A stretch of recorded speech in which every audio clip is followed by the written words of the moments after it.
오늘의 제목은 하나님에게 첫 번째는 우리다입니다. 그래서 학개서에 대해서 함께 배워보려고 합니다. 제가 잘못 썼는데 학개서가 1장에서 3장까지 있지 않고 1장, 2장 이렇게 딱 2장만 있거든요.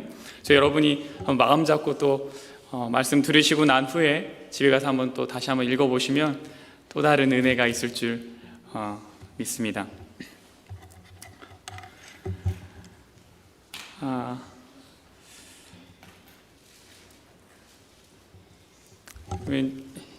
시작하겠습니다. 학개서의 구조입니다.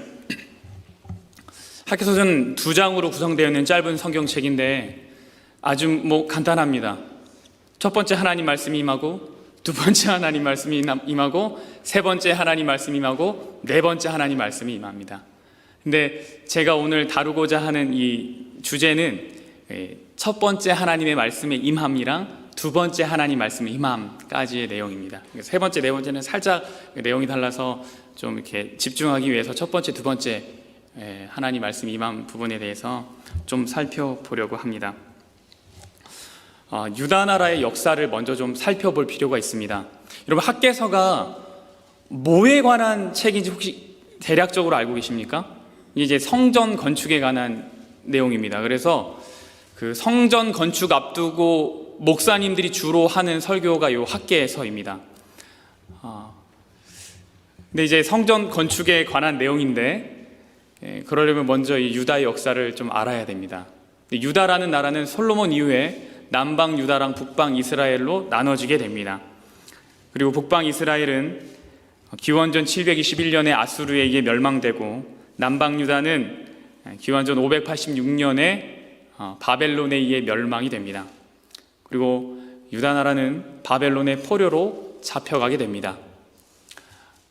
그 후에 바벨론 이후에 메데바사라는 왕이 이제 539년, 기원전 539년에 바벨론을 정복하게 됩니다. 이 이야기를 오늘 아침 교과 방송 시간에 장로님께서 아주 잘 설명해 주셨던 것 같아요. 그래서 이제 어떻게 이 메데바사라는 나라가 바벨론을 정복했는지에 대해서 잘 설명해 주셨던 것 같습니다. 성경에는 흔히 메데바사라고 나오는, 우리는 이제 메데페르시아라고도 말하는 이 나라는 원래 메데라는 나라와 페르시아라는 나라가 친족 관계에 있었습니다. 그런데 페르시아의 고레스라는 왕이 본인의 이제 아침에 장로님께서 뭐라고 특별하게 표현하셨던 단어가 있었는데 아제비라고 표현을 하셨습니다. 그 아제비 나라를 통일시켰습니다. 병합을 하고 페르시아로 통일을 시켰습니다. 그래서 이제 바벨론 다음 나라가 이제 메데 페르시아로 이어집니다. 그런데 이 페르시아의 왕은 고레스라는 왕이었는데 유다 민족에게는 굉장히 특별한 사람이었습니다. 이사야 44장 마지막 절과 이사야 45장 첫 번째 절에 고레스라는 왕이 나타나기도 전에, 이미 오래전에 이 왕에 대해서 예언을 성경에서 했기 때문입니다. 그리고 특별히 또 특별했던 이유는 무엇인가 하면, 이전에 바벨론 나라들은 유다라는 그 민족들을 다스리는 방법이 굉장히 억압하는 거였는데, 이 고레스라는 왕은 굉장히 우호 정책을 펼칩니다. 그래서 좀 차이가 있습니다. 여러분, 한 나라를 멸망시키는 데 있어서, 한 나라를 이제 없애는 데 있어서 가장 효과적인 방법이 무엇이라고 생각하십니까? 그냥 그 나라를 통째로 다 민족을 없애버리면 되지요. 근데 그게 사실상 쉽지 않습니다. 히틀러도 유대인들을 그렇게 하려고 했지만 실패했지요. 물리적으로 나라를 없애는 거 말고 확실하게 나라를 없애는 또 다른 방법이 있는데, 그것은 무엇인가 하면 민족의 혼을 아예 바꿔버리는 겁니다. 민족의 정신을 아예 바꿔버리는 거죠. 몸은 살려두지만 정신을 바꾸는 것입니다. 사실 물리적으로 민족을 없애는 것보다 더 무서운 것이 무엇인가 하면 사람의 정신을 바꾸는 것이죠. 왜냐하면 혈통이, 술수 혈통은 이게 막을 수 있어요. 그래서 혈통이 좀 섞일 수 있는데, 그의 정신이 계속 자손들에게 이어진다면 그 민족은 사라졌다고 할 수 없습니다. 계속 이어진다고 할 수 있겠지요. 이스라엘 나라에 있어서 그들의 정체성, 혼을 대표하는 것이 있었습니다. 그것이 무엇이냐면 바로 성전입니다. 이것이 그들의 정신과 마음의 핵심이었습니다. 그런데 바벨론의 포로가 되면서 586년, 기원전 586년에 이것이 무너지고 말았습니다. 근데 이스라엘 백성들에게 예루살렘은 단순한 성이 아닙니다. 그것은 무엇의 상징이었냐면 하나님의 임재의 상징이었습니다. 크신 하나님이 우리와 함께 하신다는 가장 강력한 증거였습니다. 그런데 그 증거가 사라져버리게 된 것입니다. 유대인들은 성전 중심으로 살았던 사람들입니다. 그래서 광야에서 진을 칠 때도 어떻게 진을 쳤냐면 성전 주위로 12지파가 진을 치게 되죠. 그때부터 계속해서 그들의 중심은 성전이었습니다. 그런데 그것이 무너지고 파괴된 것이죠. 이런 상황 속에서 에스라서 1장 1절에는 이 고레스 왕을 하나님께서 감동시키는 장면이 나옵니다. 바사왕 고레스 원년에 여호와께서 예레미야의 입을 통하여 하신 말씀을 이루게 하시려고 바사왕 고레스의 마음을 감동시키심에 라고 얘기했습니다. 그가 이제 감동시켜서 뭘 했냐면 이제 왕의 명령을 내렸는데 그것이 무엇인가 하면 예루살렘 성전을 다시 건축하라는 것이었습니다. 그래서 이때 어떻게 되었는가? 유다와 베냐민 족장들과 제사장들과 레위 사람들과 그 마음이 하나님께 감동을 받고 올라가서 예루살렘에 여호와의 성전을 건축하고자 하는 자가 다 일어나니, 그래서 하나님이 왕의 마음을 감동시키시고 그 다음에 백성들의 마음을 다 감동시켜서 뭘 하게 되었냐면 그 무너졌던, 바벨론에 포로 잡혀갔을 때 무너졌던 성전을 다시 짓게 되는 일이 일어나게 됩니다. 이것이 BC 536년경의 이야기입니다.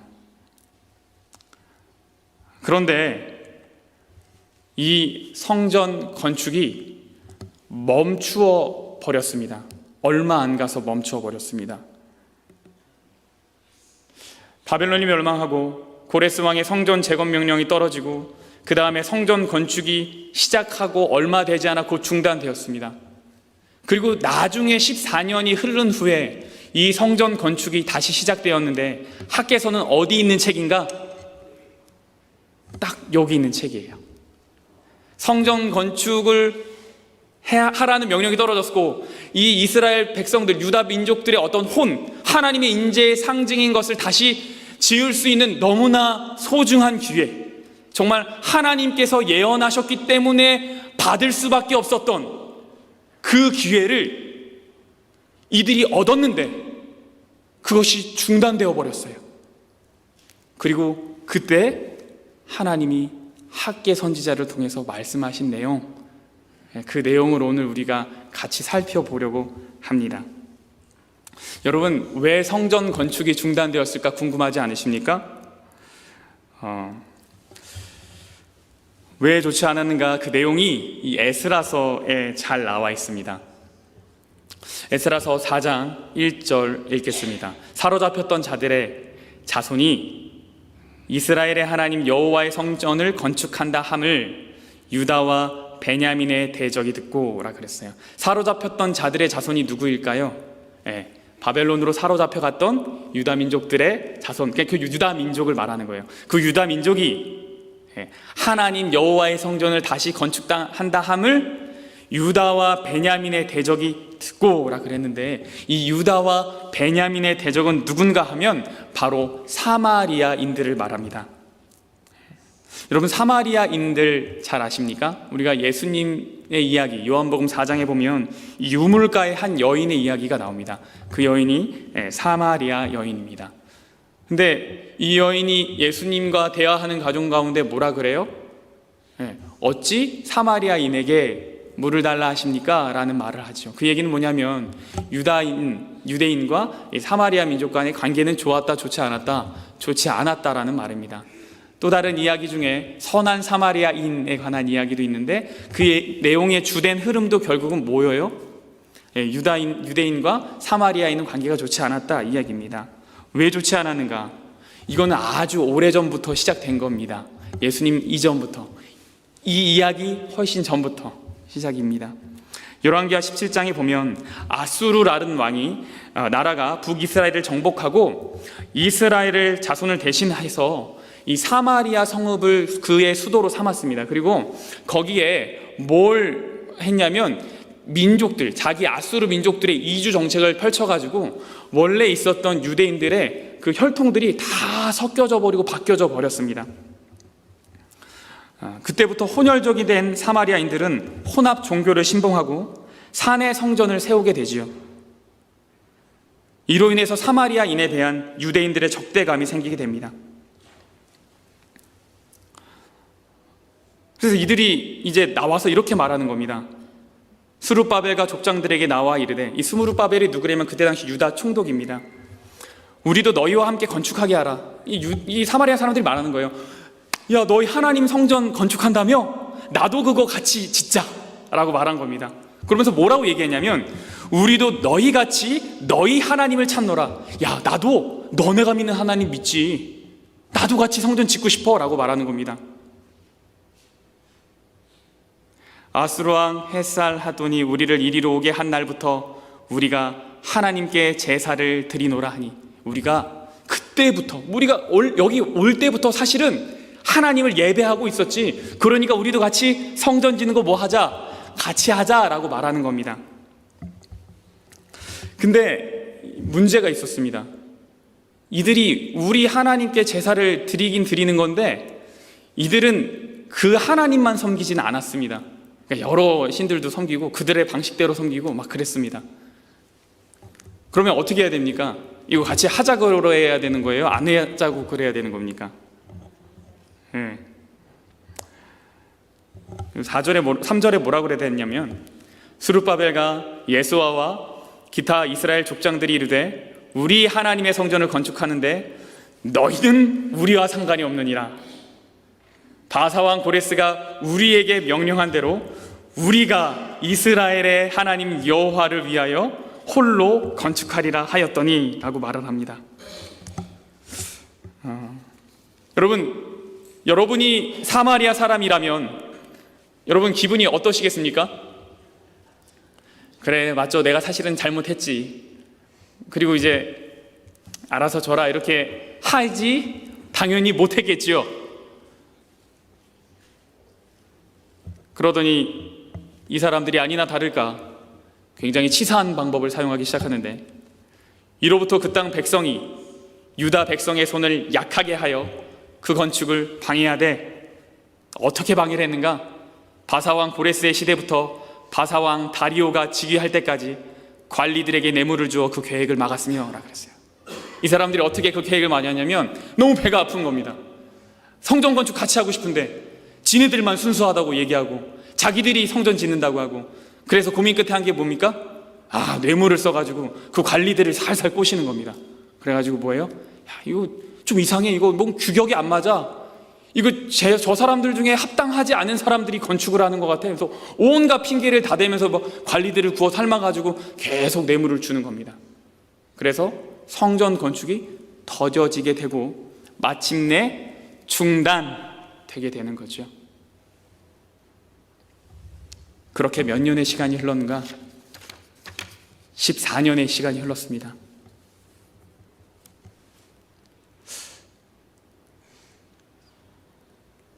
여러분 혹시 성전 건축이 아니더라도 그냥 건물 건축하다가 부도나서 이렇게 멈춰버린 그런 터를 보신 적이 있으신지요?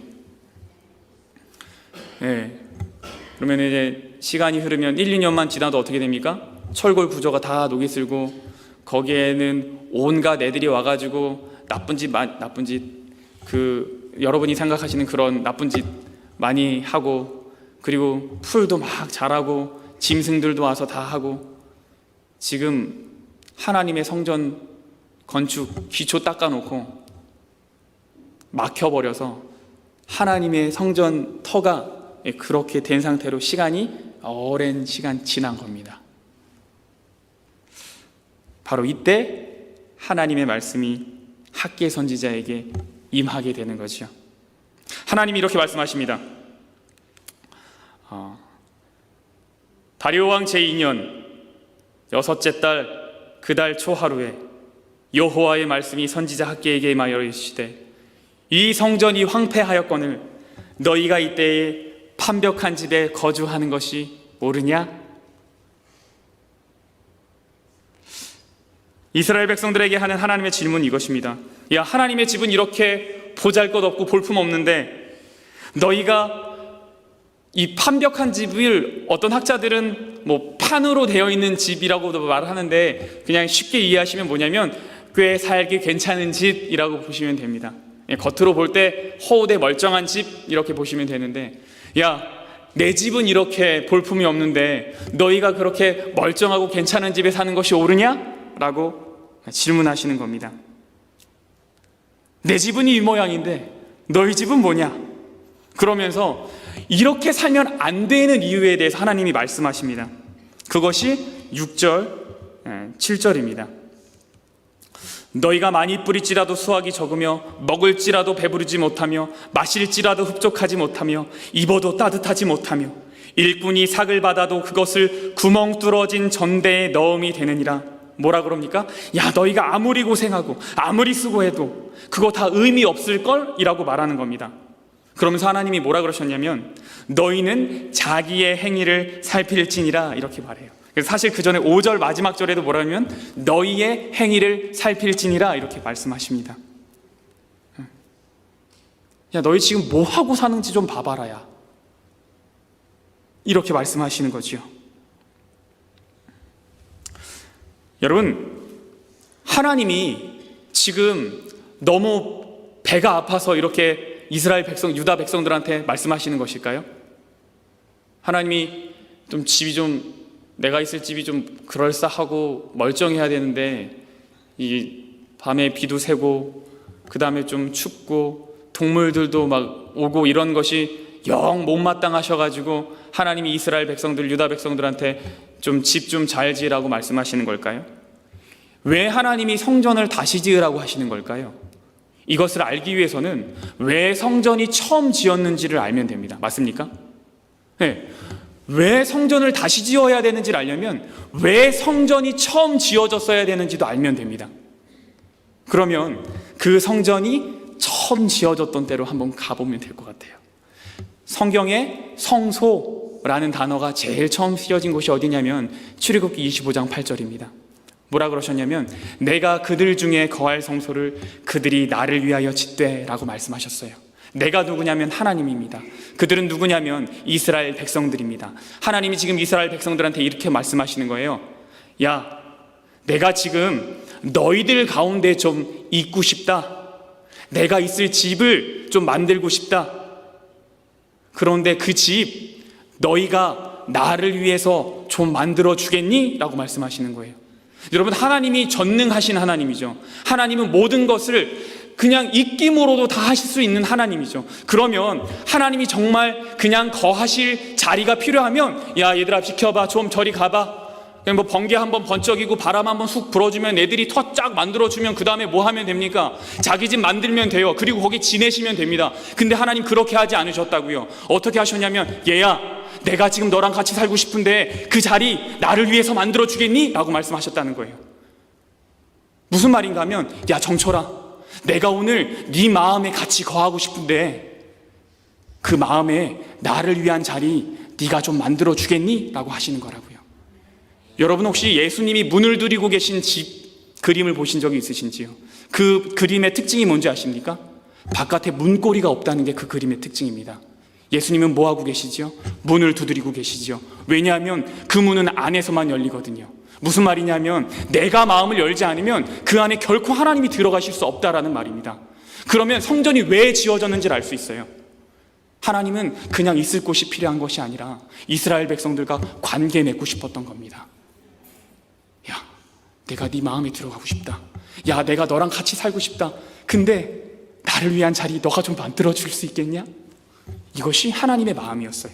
그러면 왜 성전을 다시 짓고 싶으신지도 알겠죠. 이유가 뭡니까? 이스라엘 백성들이랑 다시 관계 맺고 싶었던 거예요. 14년 동안 자기를 잊어버리고 자기 삶에 바빠서 그냥 살아가는 이스라엘 백성들. 그래서 점점 하나님이 그들과의 거리가 점점 멀어져 가고 있는 그런 느낌을 받은 거죠. 그들이 14년 동안 어떻게 제사를 드렸을까요? 번제단은 어디 있었을까요? 양은 어떻게 잡았을까요? 죄의 사함은 어떻게 누렸을까요? 하나님 마음이 너무 아픈 겁니다.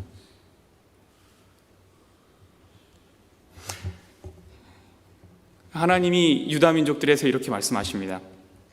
너희가 많은 것을 바랐으나 도리어 적었고 너희가 그것을 집으로 가져갔으나 내가 불어버렸느니라. 나 만군의 여호와가 말하노라. 이것이 무슨 까닭이냐? 내 집은 황폐하였으되 너희는 각각 자기의 집을 짓기 위하여 빨랐음이라. 이렇게 말씀하십니다. 이스라엘 백성들은 어디에 빨랐냐면 자기의 삶에 굉장히 빨랐습니다. 교인들 중에서도 혹시 이런 분이 있으신지 모르겠습니다. 제발 부탁인데 지금 어떤 특정인을 결코 떠오르지 마시고 아까 말씀처럼 너희의 행위를 살펴보라고 하신 말씀에 따라서 우리 각자를 좀 돌아봤으면 좋겠는데, 교회 활동하자 그러면 되게 느린데 야드세일 같은 거 하자 그러면 제일 빨리 나와가지고 물건 챙겨가시는 그런 분들이 있으세요. 네. 교회 하자 그러면은 마침 무슨 일이 생겨가지고 그냥 이렇게 느려가시다가 이게 뭔가 이익이 되고 자기의 구미에 맞는 게 생기면 아주 신속하게. 근데 우리는 참 교회가 좋아가지고 그런 분들을 다 환영할 수 있어야 되겠죠. 네. 근데 어쨌거나 이들의 삶이 그랬다라는 거예요. 하나님은 뒤로 하고 뭐에만 빨랐다? 자기의 삶에만 굉장히 관심 많고 빨랐다. 이것이 그들의 특징이 되겠습니다. 그렇게 살아가기 때문에 그들에게는 하늘의 이슬도 그쳤고 땅의 산물도 그쳤다라고 말하지요.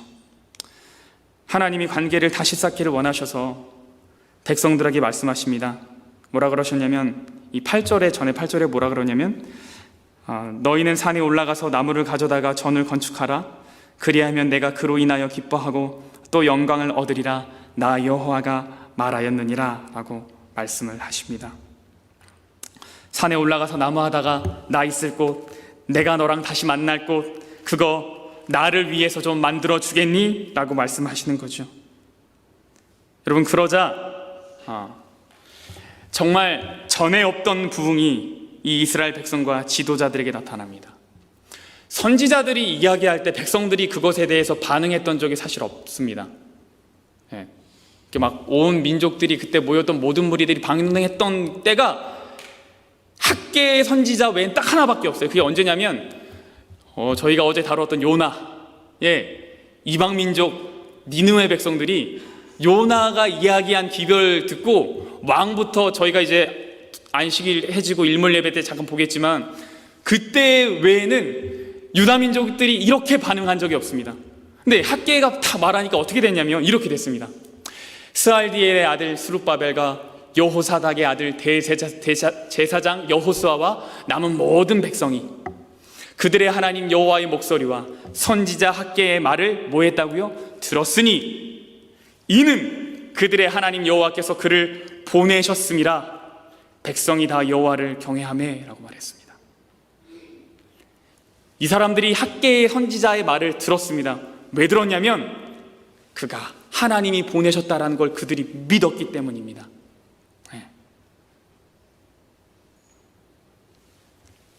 그러자 무슨 일이 일어났는가?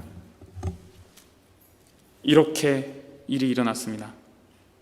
14절에 여호와께서 스알디엘의 아들 유다 총독 스룹바벨의 마음과 여호사닥의 아들 대제사장 여호수아의 마음과 남은 모든 백성의 마음을 감동시키심에 그들이 와서 만군의 여호와 그들의 하나님의 전 공사를 하였으니 그때는 다리오 왕체의 2년 6째 달 24일이었더라 라고 말합니다.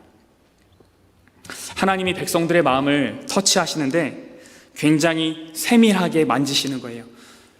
처음엔 누구를 만지셨냐면 스룹바벨의 마음을 만졌습니다. 스룹바벨의 뜻이 뭐냐면 바벨에 떨어진 눈물, 뭐 이런 뜻입니다. 바벨론에 떨어진 눈물 이런 뜻인데 먼저 그 총독 지도자의 마음을 탁 만지셨어요. 이게 뭐냐면 이제 왕의, 그러니까 지도자죠. 최고 그 유다 민족의 현재의 통치권자 마음을 만지시고, 그 다음에 누구를 마음을 만지셨냐면 이 신앙에 있어서, 종교에 있어서 대제사장의 마음을, 여호수아의 마음을 탁 만지셨습니다. 그리고 남은 모든 백성들의 마음을 탁 만지셨습니다. He touched me. 감동을 탁 시킨 겁니다. 그리고 그들이 모두가 한 마음이 되어서 하나님의 일을 합니다. 여러분, 우리가 하나님의 일을 할 때 이렇게 할 수 있으면 얼마나 좋을까요? 하나님 말씀이 임하고 그것이 하나님의 말씀인지를 믿고 그것에 순종하고 모두 백성들이 한 마음이 돼서 하나님 안에서 하나가 되어 일할 수 있다면 얼마나 좋을까요? 그들이 얼마나 기쁜 마음으로 일했을지 상상이 갑니다. 자원해서 일하는 마음이죠. 누구 눈치 보고 하는 거 아니고요. 나중에 밉보일까 봐 하는 것도 아니고요. 그 일이 하나님의 일이기 때문에 순수하고 기쁜 마음으로 다 같이 동참해서 하는 거죠. 이것이 다리오 왕 6째 달 24일에 있었던 일입니다. 그리고 그 다음 2장 1절에 보면 7째 달 그 달 21일에 라고 하면서 하나님이 다시 말씀하세요. 이게 이제 두 번째 하나님의 말씀이 임한 곳인데, 보세요. 성전 공사가 시작된 때가 6째 달 24일이었는데 거의 한 달 만에 그 달 7째 달 21일에 하나님의 말씀이 선지자 학계에 임해서 이렇게 다시 임합니다. 나타납니다. 그러면서 뭐라 그러시냐면 이렇게 말씀하세요. 너희 가운데 남아있는 자 중에서 이 성전의 이전 영광을 본 자가 누구냐? 이제 이것이 너희에게 어떻게 보이느냐? 이것이 너희 눈에 보잘것없지 아니하냐? 이렇게 말씀하세요.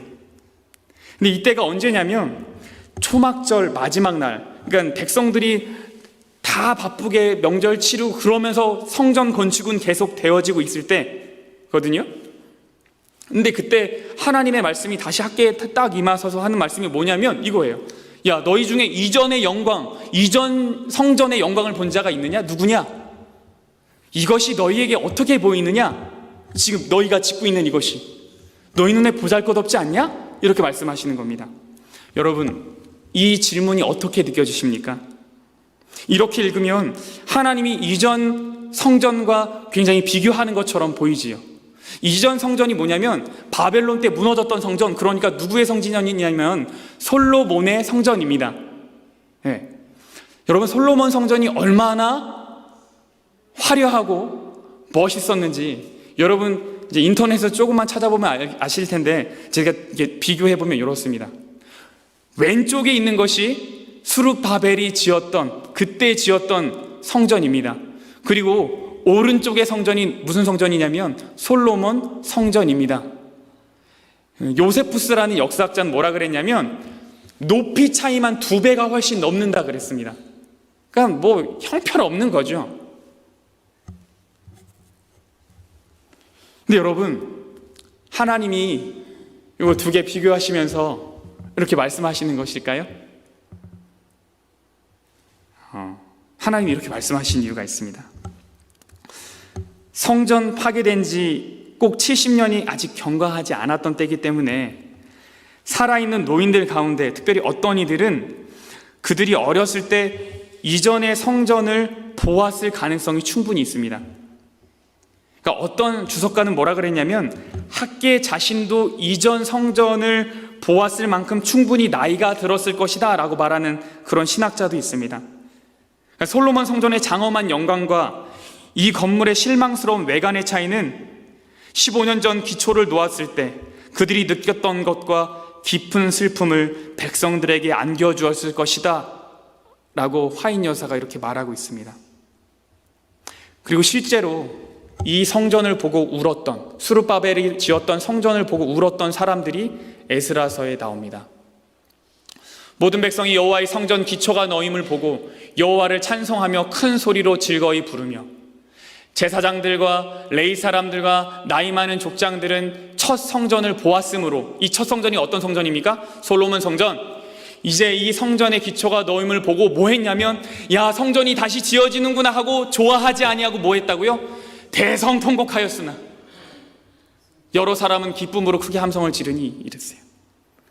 그러니까 이전 성전을 본지 못했던 사람은 그냥 하나님 성전 다시 있다니까 젊은 사람들 좋아가지고 와, 우리 성전 짓는 거 하나 하고 있는데, 예전 성전의 영광을 본 어르신들은 뭐 하는 겁니까? 이건 아니다.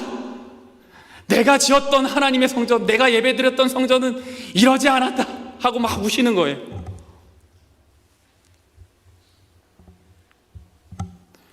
그리고 특별히 더 크게 울었던 이유가 하나가 있습니다. 그것이 혹시 뭔지 아십니까? 솔로몬 성전과 스룹바벨 성전의 가장 큰 차이는 무엇이냐면 법궤가 있고 없고의 차이입니다. 솔로몬 성전은 법궤가 있었지요. 그들이 거기서 예배드렸고 하나님의 말씀이 그 안에 있는 것으로 인해서 그들은 그릇된 위로를 삼긴 했지만 그러나 어떤 위로가 있었지요. 그런데 여기에는 없는 겁니다. 그래서 울 수밖에 없죠. 법궤는 하나님의 임재의 상징이죠. 하나님의 임재가 마치 없는 것처럼 보여지는 겁니다. 너무너무 슬픈 겁니다. 성전을 다시 지었는데 하나님이 없는 것 같은 거죠. 교회를 만들었는데 하나님이 없는 것 같은 겁니다. 그 성전이 왜 필요가 있을까 하는 생각이 들 수밖에 없겠죠. 그런데 이때 하나님이 하시는 말씀이 너무 멋있습니다. 오늘 제 설교의 제목이 뭐냐면, 하나님에게 첫 번째 무엇이 누구다? 우리다. 하나님이 뭐라고 말씀하셨냐면 이렇게 말씀하세요. 야, 이 성전이 형편없지 아니하냐? 너희가 볼 때 그렇지 아니하냐? 라고 하시고 나서 뭐라 그러셨냐면, 그러나 여호와가 이르노라, 스룹바벨아 스스로 굳세게 할지어다. 여호사닥의 아들 대제사장 여호수아야 스스로 굳세게 할지어다. 이 땅 모든 백성들아 스스로 굳세게 할지어다. 내가 너희와 함께 하노라. 만군의 여호와의 말이니라. 너희가 애굽 땅에서 나올 때에 내가 너희와 언약한 말과 나의 영이 계속하여 너희 가운데 머물러 있나니 너희는 두려워하지 말지어다. 하나님이 하신 말씀이 뭔가 하면 이거예요. 왜 울어? 야, 왜 울어? 너희 보기에 이거 형편없냐? 아니야, 괜찮아. 괜찮아. 왜냐하면 내가 함께하고 있으니까 괜찮아. 법궤가 없어서 내가 없는 것 같아? 아니야. 애굽에서 나올 때부터 내 영은 늘 너희와 함께 있었어. 그러니까 법궤 없어도 괜찮아. 내가 함께하고 있으니까 괜찮아 라고 말씀하시는 겁니다.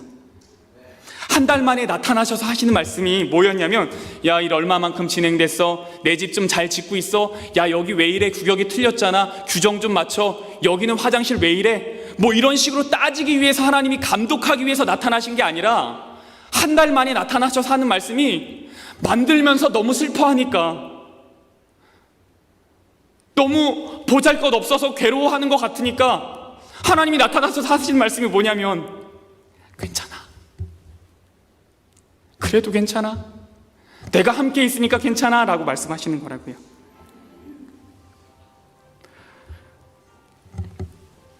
어떤 일을 진행함에 있어서 여러분 잘 기억하십시오. 무슨 일이든지 어떤 일이든지 하나님의 일에 있어서 하나님이 가장 먼저 생각하는 것은 그 일의 결과가 아니라는 사실을 여러분 반드시 기억하십시오. 하나님에게 있어서 첫 번째는 무엇이냐면 여러분입니다. 우리들입니다. 하나님에게는 결과보다 우리와 관계 맺는 것이 훨씬 중요하세요. 그러면서 위로하기 위해서 꺼내신 이야기가 이스라엘 백성들이 잘 알았던 출애굽 이야기였지요. 내가 너희와 함께 있을 때 일어났던 일들을 기억해봐. 홍해, 만나, 구름 기둥, 불 기둥, 반석의 물들, 내가 함께 했을 때 그 어떤 것도 문제되지 않았음을 기억해봐 라고 하시는 것입니다. 여러분, 본래 성전은 레바논 최고급 백향목으로 지어졌었습니다. 정말 이렇게 좋은 수입자재에 갖다가 지어진 거죠. 솔로몬 성전은 금이 정말 찬란하게 빛냈던 성전입니다. 그런데 하나님이 성전 지으라고 학개 선지자를 통해서 말씀하실 때 하나님이 레바논 백향목 준비하라고 하지 않으셨어요. 이태리 최고급 대리석 준비하라고 하지 않으셨다고요. 1장 8절에 가면 뭐라 그러셨냐면 하나님 이렇게 말씀하셨어요. 너희는 산에 올라가서 나무를 가져다가 성전을 건축하라. 그리하면 그것으로 말미암아 내가 기뻐하고 영광을 얻을 것이다 라고 말씀하셨어요. 야, 그런 거 필요 없어. 그냥 산 뒤, 니네 집 뒤에 산 가.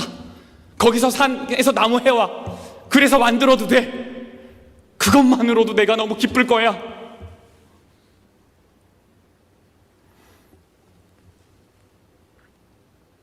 여러분, 하나님은 건물이 막 멋있는 거에 관심 있지 않으세요. 하나님은 어디에 관심 있으신가 하면 우리들 마음속에 훨씬 관심이 많으십니다. 여러분, 제가 하박국 선지자서를 할 때 우리의 찬양이 깊어지기 위해서 해야 되는 것이 뭐라고 말씀드렸냐면, 우리가 부르는 찬양의 가사의 그 언어들이 우리가 이해하는 것으로 분명해야 된다고 말씀드렸습니다. 여러분, 영광이라는 단어를 하나님이 말씀하셨는데 그 영광의 의미가 뭔지 아십니까? 내가 그것으로 말미암아 기뻐하고 또 영광을 내가 얻을 것이다 라고 말씀하셨는데 그 영광의 의미가 뭔지 아십니까? 시편 50편 15절에 보면 그 영광이 무엇인지 정확하게 나와 있는데, 환난 날에 나를 부르라, 내가 너를 건지리니 내가 나를 영화롭게 하리로다 그랬습니다. 무슨 말이냐면, 너가 힘들고 어려울 때 나에게 도와달라 그러고 내가 그것을 건져주는 것, 그것이 나를 영광스럽게 하는 거다라 그랬어요. 그런데 시편 91편 15절에 보면 그것과 동일한 이야기를 하시는데, 이번에 뭐라 그러셨냐면, 저희 환난 때에 내가 저와 함께하여 저를 건지고 영화롭게 하리라 그랬는데, 이건 누가 영화롭게 되는 거냐면 백성들이 영화롭게 되는 거예요. 그러니까 똑같이 내가 너무 힘들어서 하나님께 살려달라고 도와달라고 기도하고 간구했고 하나님이 그거를 들으셨으면 그것은 하나님을 영화롭게 하는 것이고, 또한 누구를 영화롭게 하는 거냐면 나를 영화롭게 하는 거다라고 말씀하시는 거예요. 그러니까 영광이라는 단어는 뭐냐면 철저하게 관계 속에서 생기는 거예요. 여러분이 하나님과 관계에 맺을 때 그거 자체가 영광이라는 말이라고요. 그러니까 영광스러운 하나님은 뭐냐면 나와 너무나 관계 맺고 싶어 하시는 하나님이에요. 나의 아픔을 씻어주시고 고쳐주시고 거기서 건져주시는 하나님, 그 하나님이 영광스러운 하나님이시라고요. 그거를 너무너무 기다리시고 또 기다리시는 하나님이 영광스러운 하나님이라고요. 그러니 여러분, 앞으로 여러분이 영광스러운 하나님에 대해서 찬양할 때 영광 영광 영광 돌리세라고 찬양할 때에 무슨 생각을 하시면 되냐면, 하나님이 나와 관계 맺지 원하시지, 그렇지, 나를 사랑하시지, 그런 하나님이지 라고 하시면서 찬양하시면 됩니다. 철저하게 관계를 원하세요. 왜요? 왜 그렇게 관계를 원하십니까? 그것이 자식들을 살리는 일이기 때문에 그렇습니다. 하나님을 믿는 것이 이 아이들에게, 이 자녀들에게 가장 필요한 것임을 알기 때문입니다. 하나님을 뒤로 한 채 그들이 얻었던 것이 무엇인지 여러분 살펴보십시오. 너희가 아무리 모아도 쌓아도 채워도 구멍 뚫은 전대 같은 것에 다 쏟아 넣는 것이다 라고 말씀하셨어요. 그것이 다시 다 회복되려면 어떻게 해야 되는가? 하나님과 관계 맺어져야 됩니다. 여러분, 누가복음 15장의 탕자가 하나님께 돌아올 때 그들이, 그 큰아들이, 그 작은 아들이 뭐라 그래요? 다른 말 안 해요. 그냥 나를 품고 내 하나로 삼아 주소서 하는데, 내가 뭐 필요하다는 얘기 하나도 안 했는데 그거 채워주시는 분은 누구셨습니까? 하나님이셨습니다. 제가 짧게만 이야기하고 마무리해도 되겠습니까? 뭐 안 된다고 하지 않으시겠죠? 제가 괜한 걸 물어봤습니다.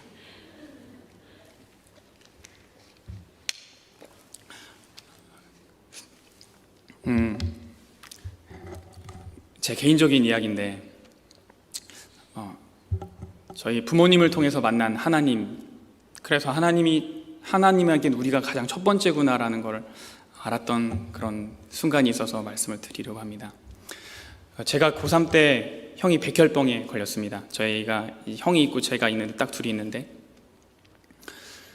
형은 그때 당시 기숙사에 살고 있었습니다. 대학생이었고 컴퓨터를 전공하고 있는 학생이었습니다.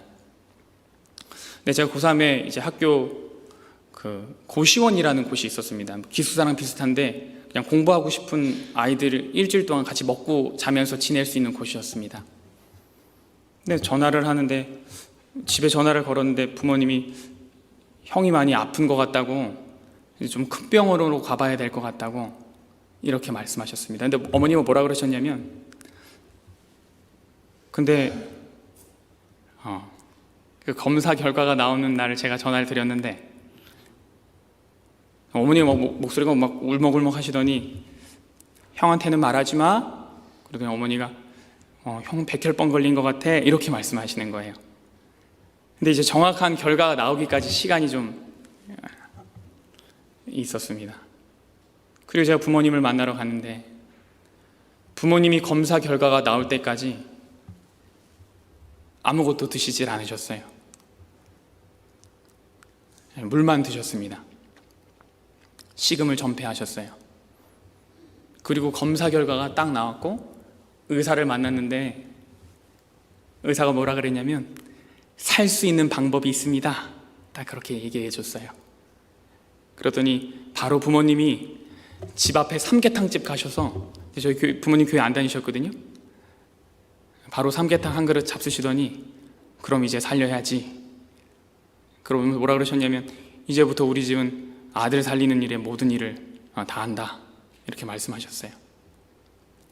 제가 고3이니까 나름 저도 좀 챙김도 받고 싶었고, 좀 고3은 특별하지 않습니까? 한국의 고3은 아무도 건드리지 않지 않습니까? 문 열고 들어가면 문을 쾅 닫아도 아무도 뭐라고 하지 못하는 그런 고3인데, 아버지는 병원비 때문에 일 너무 열심히 다니셔야 됐고, 어머니는 이제 형 간호해야 되기 때문에 이제 병원에 있고, 그러니까 저는 이제 좀 고3이 좀 혼자 있는 시간들이 좀 있었습니다.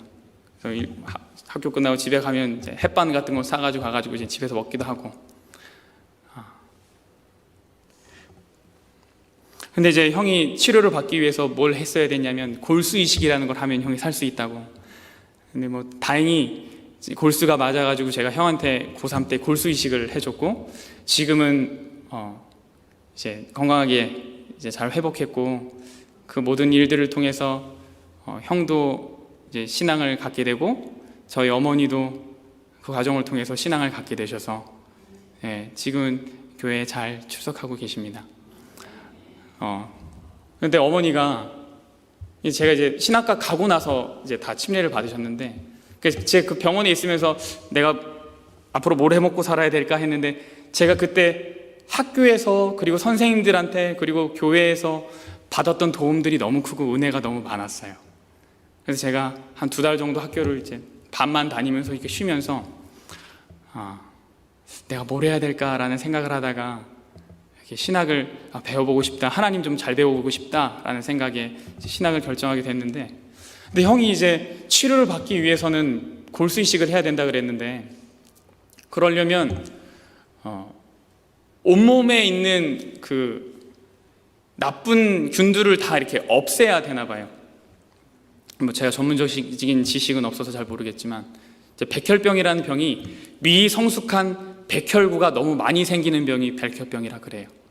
그래서 백혈병이 나쁜 병균이랑 싸우는 건데 그걸 못하는 거죠. 그래서 형이 이제 모든 안 좋은 그 균들을 다 죽이고, 이제 어떤 타이밍이 딱 되면 그때 골수 이식을 타이밍 맞춰서 이렇게 탁 하면 이제 몸이 회복되는 그런 거였는데, 형이 힘드니까 그렇게 부모님한테 짜증을 내는 거예요.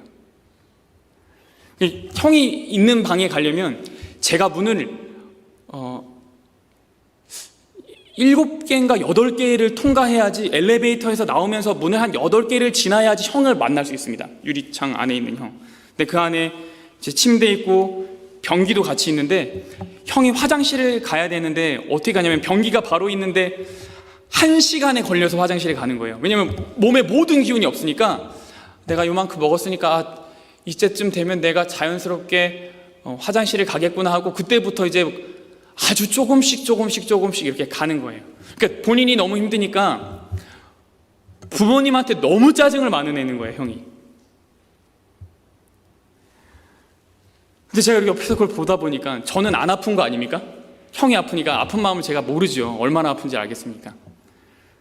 근데 그 모습이 제가 볼 때는 너무너무 속상한 거예요. 지금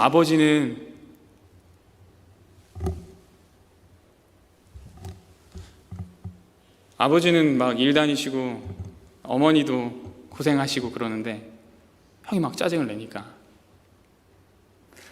근데 골수이식을 받으려면 필요한 게, 그 과정 중에 뭐가 필요했냐면 피가 필요합니다.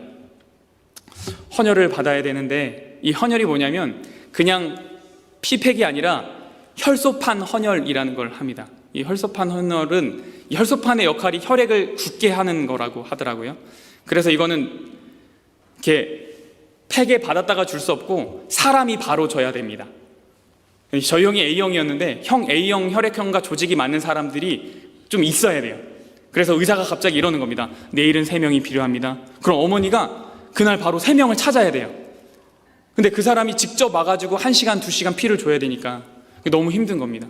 그래서 제 친구들 고3인데도 수업 듣다 말고 병원 가서 피 주고, 제가 다녔던 교회 형님들도 직장 다니고 뭐 학교 다니는데 갑자기 가서 필요하다면 피 주고. 근데 이게 한계가 있는 거예요. 내일 3명 필요합니다. 못 구하면 형이 이제 진짜 죽는 거니까. 그래서 부모님이 뭘 생각하셨냐면 군부대를 찾아가셨습니다. 그리고 뭘 하셨냐면 그 군부대 간부한테 사정을 하신 거예요. 내 자식이 이러이러하니까 좀 헌혈을 해줄 수 없겠냐고. 그래서 이제 오면은 부모님이 이제 고마우니까 군인 장병들 문화상품권도 좀 주고 차비도 좀 주고 앞에서 맛있는 뭐 이렇게 음식도 사주고 이런 식으로 하시면서 그렇게 형의 이게 생명을 이렇게 이어가고 있었는데, 어느 날 제가 병원을 갔는데 저쪽 구석에서 저희 부모님이 이렇게 이러고 계신 거예요. 근데 봤더니 그 반대편에 누가 있냐면 군 간부가 있는 겁니다. 근데 제가 이렇게 보니까 간부가 뭐라 그러냐면, 이제 우리 군인들 안 올 거라고, 간부들이 이제 안 보낼 거라고, 우리 애들이 나라 지키는 애들이지 당신 아들 이렇게 피 주는 애들 아니라고, 이렇게 딱 말씀하시는 거예요. 근데 그때 저희 부모님이 어떻게 하셨냐면, 본인보다 훨씬 손 아래 사람인데도 연신 고개를 이렇게 숙이시면서 한 번만 도와달라고, 한 번만 도와달라고 이렇게 말씀하시는 겁니다. 자기 나이때 막 그렇게 짜증내는 형, 그걸 보면서 제가 형한테 한마디 했어요. 형, 짜증 좀 안 내면 안 돼? 형만 힘든 거 아니야? 다 힘들어. 근데 갑자기 어머니가 저를 탁 치시는 거예요. 휠체어 밀다 마시고 탁 치는 거예요. 뒤에 가시더니 어머니가 뭐라 그러셨냐면, 형한테 그러지 마. 지금 제일 힘든 건 형이잖아? 그때부터 저희 어머니가 이제 차가 운전을 못 하시니까 이제 기차 타고, 지하철 타고 버스 타고 다니시는데, 십자가가 있으면 어디든 상관없이 계속 들어가셨다 그래요. 기도하시면서 누구 때문에? 아들 하나 살리려고. 여러분, 하나님에게 첫 번째 누군가 하면 우리들입니다.